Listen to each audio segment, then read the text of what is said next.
lihat kepada sejarah maulid saja, ya, merupakan kekeliruan yang fatal kata para ulama yang menyatakan bahwa yang pertama kali melakukan maulid adalah Salahuddin Al-Ayyubi. Kesalahan besar, karena yang melakukannya adalah di akhir abad ketiga, sudah masuk abad keempat,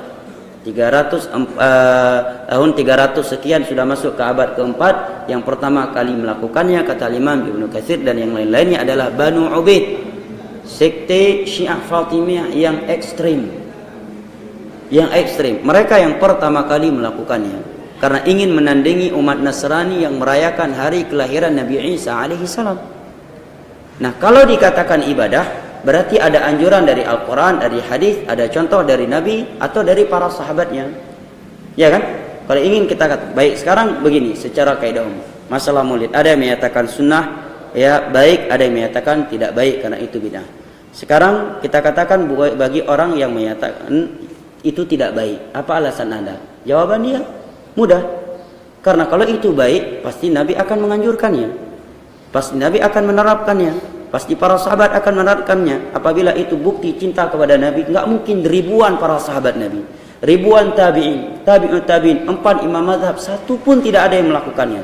Sedangkan tujuan dan maksud dari maulid ada di masa Nabi, untuk mencintai Nabi sebagai bentuk mengenang Nabi sallallahu alaihi wasallam.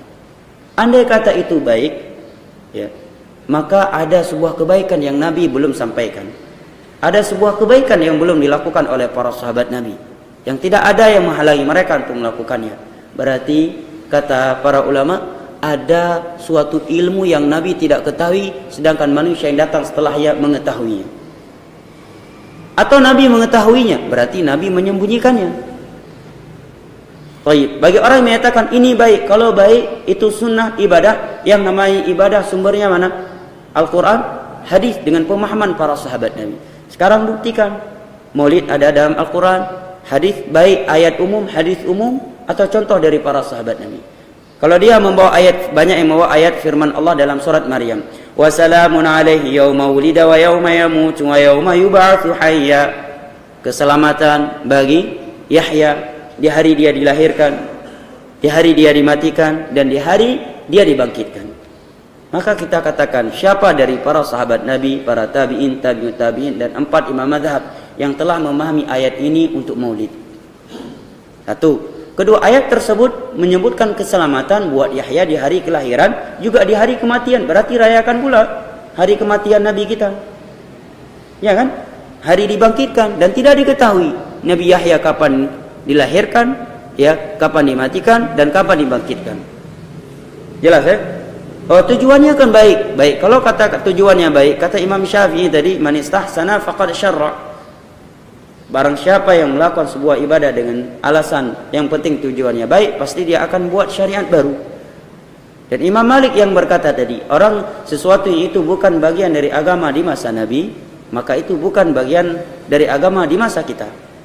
Dan sahabat Abdullah bin Hudzaifah, Abdullah bin Mas'ud, Hudzaifah juga menyatakan tadi, ikuti saja, tidak usah membuat perkara-perkara baru. Ya, ini kalau mau dikatakan baik. Kalau dikatakan sunnah, hukum dalam Islam ada berapa? Ada 5 kan? Wajib, sunnah, lebih tepat mustahab, ya, haram, makruh, mubah. Nah, sekarang coba golongkan maulid ini kemana?